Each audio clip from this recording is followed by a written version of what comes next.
Selamat bertemu kembali anak-anakku. Assalamualaikum warahmatullahi wabarakatuh.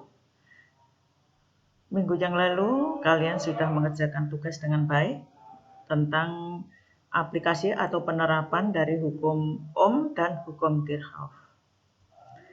Terima kasih, hasilnya bagus. Sekarang kita lanjutkan untuk pertemuan hari ini, yaitu tentang rangkaian percabangan, loop, ya, yaitu mengenai hukum Kirchhoff yang kedua. Ya.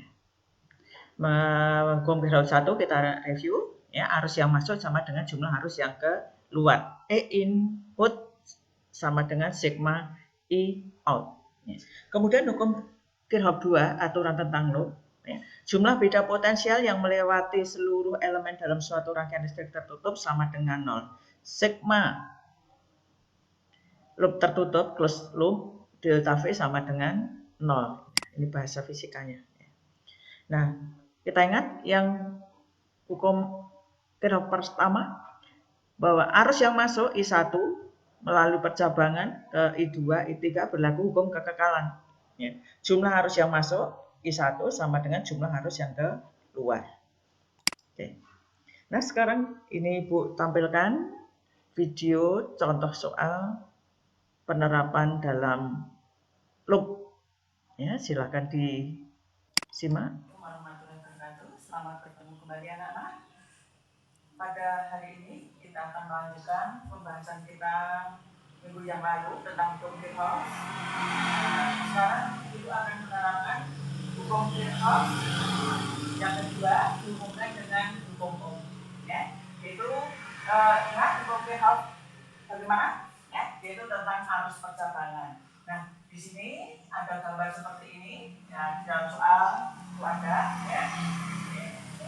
Ini lambang dari sumber arus arah, hambatan. Nah, sekarang kita lihat di sini ada arus I1, ya, masuk percabangan menjadi I2 dari 3, kemudian berputar. Ini kembalikan. Sekarang kita ambil persamaan arusnya I1 masuk percabangan akan sama dengan I2 plus I3. Nah, ini persamaan 1 untuk arus listrik. Kemudian kita selesaikan berikutnya tentang loop itu rangkaian yang tertutup, ya, tertutup itu tersambung, tidak ada yang terputus. Ya. Kita lihat loop 1, ya, di sini kita gunakan hukum sigma E plus sigma I F total sama dengan 0. Ya. E-nya ada berapa? Kita lihat di sini ada 1, ya. Ketemu negatif dulu, maka sini min E1. Oh, sudah habis, langsung masuk. Di sini I1 kali R1. Nah, di sini masuknya bukan I1 tapi sudah menjadi I3. I3 kali R3. Sampai sini kembali lagi sini. Nah, sudah 1 tuh. Nah, sekarang kita masukkan X1-nya berapa? Min 6 ditambah I1. X1-nya berapa? 2 ditambah I3. R3-nya berapa? 2. Jika kalau kita masukkan di sini jadi 2I1 ditambah 2I3 sama dengan 6. Nah, boleh kita masukkan di sini satunya kita ganti sudah jadi 2 kali I2 ditambah I3 plus 2I3 sama dengan 6. 2I2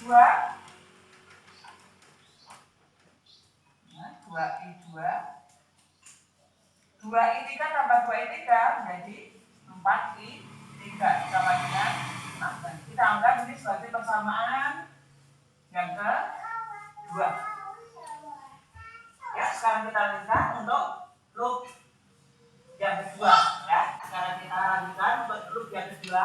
Kita lihat di sini ada perlawanan arus, ya. Ya, loopnya ke kiri berlawanan jalan, sementara I2-nya ke kanan, berarti nanti I-nya I2 itu negatif.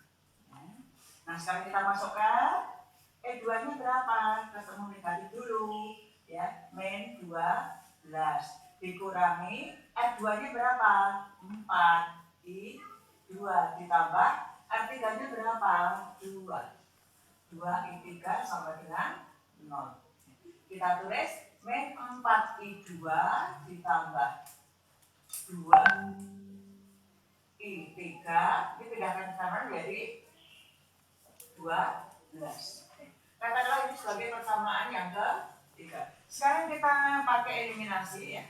Persamaan 2 kita tulis tadi sama dengan 2I2 ditambah 4I3 sama dengan 6. Kemudian kita masukkan persamaan 3. Persamaan 3 min 4I2 ditambah 2I3 sama dengan 12. Kita kalikan 2 yang di sini ya, 2 kali sehingga 2 kali 2 4I 2 4 kali 2 8I 3 sama dengan 12. Yang ini tetap satu kali saja, berarti ini min 4I2 ditambah 2I3 sama dengan 12. Kita hilangkan, ditambah 4I2 ditambah min berarti 0, 8 ditambah 2 10I3 sama dengan berapa ini? 12 tambah 12 24. Kalau gitu I3 sama dengan 2,4 ampere. Sekarang kita cari I2 ya, boleh pakai persamaan yang mana saja. Misalnya kita pakai persamaan ini juga boleh atau dari sana juga boleh ya.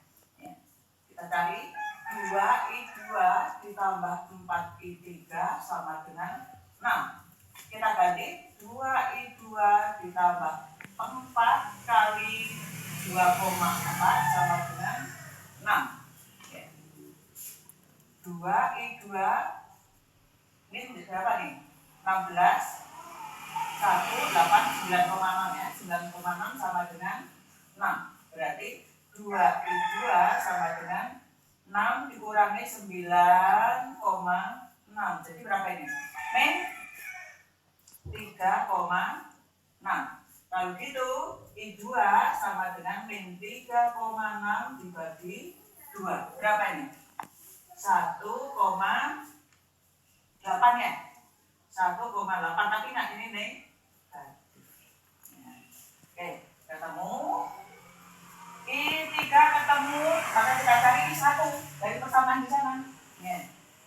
I1-nya berapa? I1 sama dengan I2 ditambah I3.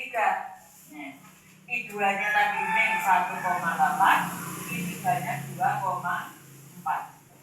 Berapa ini? 2,4 kurang 1,8, 0,6 ya? 0, berapa ini?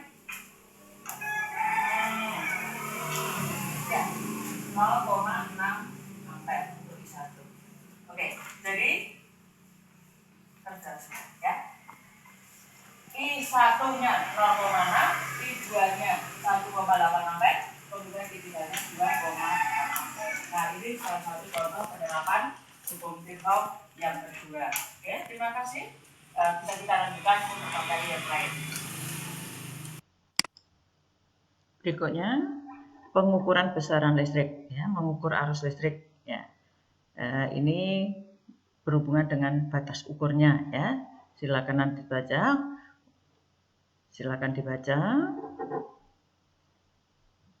Batas ukur maksimum ampere meter dapat ditentukan dengan persamaan I sama dengan NIG, arus yang lewat galvanometer. Kemudian pada rangkaian ampere meter, RG dan RS, R-SAN, hambatan SAN, dihubungkan secara paralel sehingga I-SAN itu sama dengan N-1 kali IG. Karena rangkaian paralel merupakan rangkaian pembagi arus, maka rumusnya seperti ini. Ya, ini untuk menaikkan batas ukur dari ampere meter. Selanjutnya, suatu ampere meter harus dihubungkan secara seri. Hambatan dalam ampere meter dapat ditentukan dengan menggunakan persamaan nih, ya.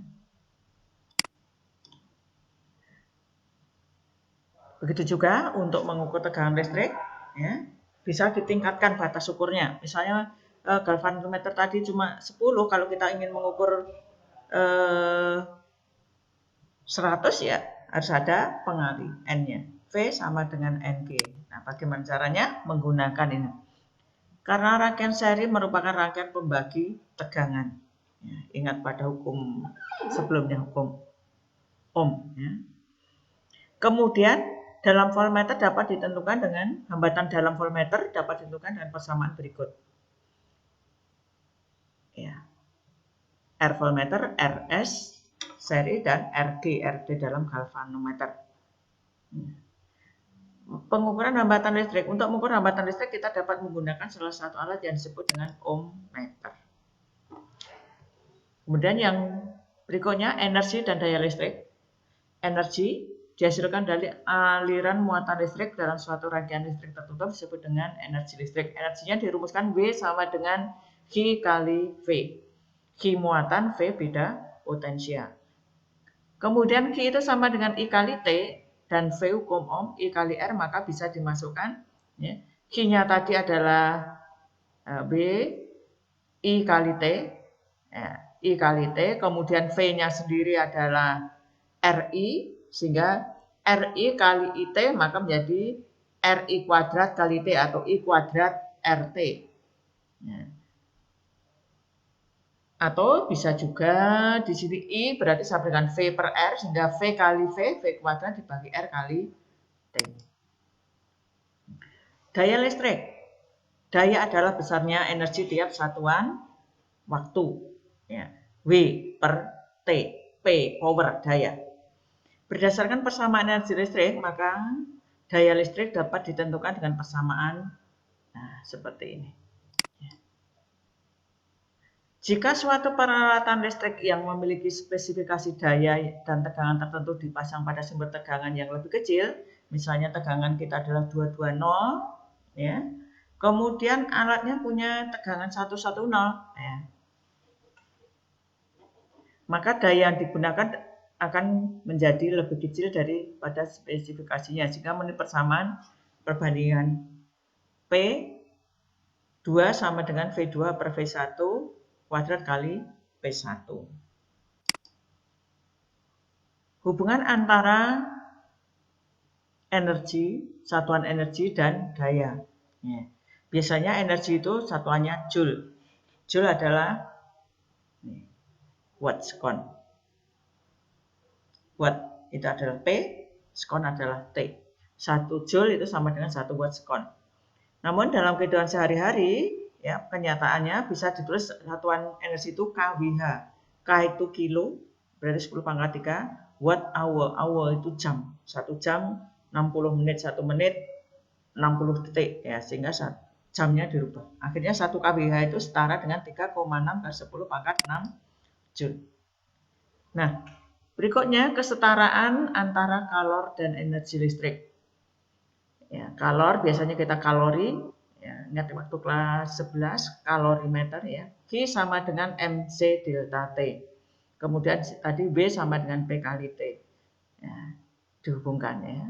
Ini satuannya kalori, di sini satuannya joule, sehingga diperoleh seperti ini. Ya. Sebenarnya pemanas listrik hampir tidak mungkin mempunyai efisiensi 100%, sehingga dalam keadaan ini berlaku persamaan sebagai berikut efisiensi. Ya. W sama dengan eta kali Q. Demikian tadi anak-anak penjelasan singkat untuk hukum Kirchhoff 2. Terima kasih. Assalamualaikum warahmatullahi wabarakatuh.